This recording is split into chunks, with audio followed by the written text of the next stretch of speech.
మచ్చా ఇల్లింటికి elections ఇంకా మీ ఊరికి పోలా? ఓటుకు 500 అంటే ఇస్తుండేది, దానికి ఎందుకు పోయేది, అందుకని పోలా.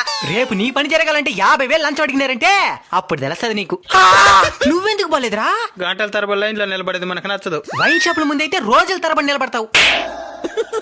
మీ నియోజకవర్గంలో ఎవరో ఒకరు మందు డబ్బు పంచకుండా అభివృద్ధి చేయాలనే మంచి మనసుతో ఎలక్షన్ లో నిలబడి ఉంటారు. అందరూ డబ్బులు కమ్ముడిపై ఓట్లు వేసి వచ్చేస్తారు.